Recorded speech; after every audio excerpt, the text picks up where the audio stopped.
Okay, let's start. We just came through just a horrific couple of weeks. What's happened in Pacific Palisades, what's happened north of Los Angeles. It's also impacted IndyCar racing. Townsend Bell is a Californian. Hot young driver, did really well as a young driver developing. Did not necessarily get with great teams in the Indy 500. Became a broadcaster, has done really well. All three of Townsend Bell's homes in Pacific Palisades were destroyed by the fire. Every possession, the Indy 500 driver is gone. Farmers Open golf tournament.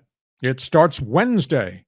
It is weird. Some of the left marquee names on the PGA Tour aren't coming.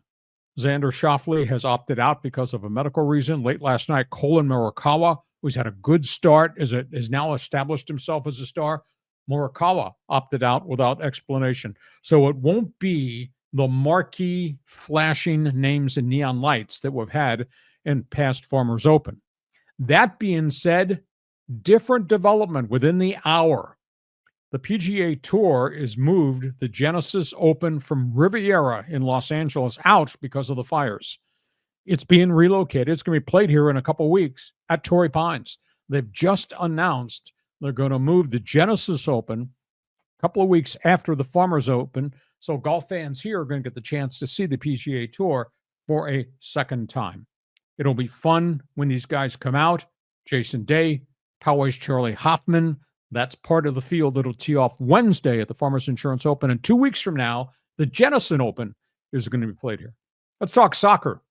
This story had surfaced about 2 months ago. We talked about it before it became public knowledge. Now it's been solved. Manchester City has signed Erling Haaland, the great Norwegian star, maybe the top goal scorer in the English Premier League, have signed him to a record 10-year extension. He scored 79 goals in 2.5 seasons in the English Premier League. And Team USA, under this new coach, Mauricio Pochettino, they went on the road and they battered Venezuela in a friendly. He did it without any of his marquee players. He did it with the young developmental players that were on this group of friendly roster. Beat Venezuela 3-1, scored 2 goals, 2 minutes.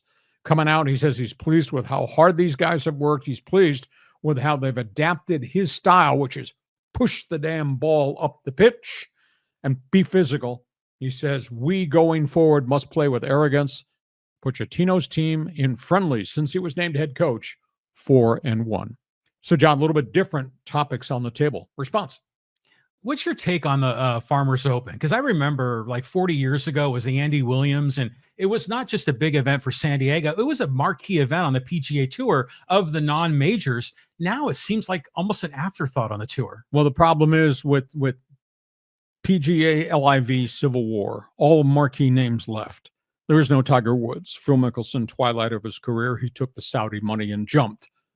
The problem that they've had now is the PGA responded a year ago, John, and said, okay, we're going to take 8 different events on a regular schedule, and we're going to make them marquee events, which meant upgrade prize money.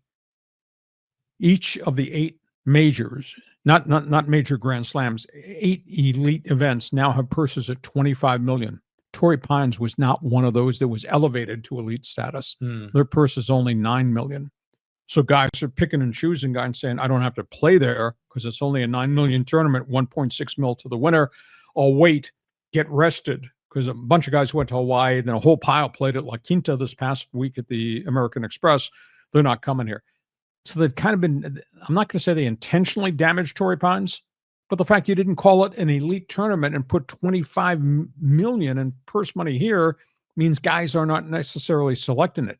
What I'd like to see them do is change and develop a rotation of all the other tournaments. I'm talking about the Grand Slams, all the other regular tournaments, and cherry pick and rotate them in to where they become a, quote, elite tournament on a one-time basis for $25 million purse money. If not this year, then maybe next year, Torrey Pines gets the chance to host with big dollar values, and it draws everybody back here. This is a great tournament. This is a great locale, but now the fields have gone down. As I said, I want to say of the top 40 money winners, there's only 12 maybe that are coming to tee off on Wednesday. So PGA they got to look at this a little bit differently, because you don't want this to become a second level tournament. And right now that's kind of the feel it has, because we don't have any marquee names. You got injuries like Xander or sickness. You got Morikawa, who's backed out for some reason. And there's a lot of other no names there, and the marquee names aren't all coming. So make it a big event so everybody comes here, even if it's just a elite event once every 3 years and rotate it around all the others. Make sense? Yeah, it makes a lot of sense. I mean, the Torrey Pines is one of the top 10 venues on the PGA Tour. You think? Yeah, you think. I mean, they should be doing something special. That's where we are.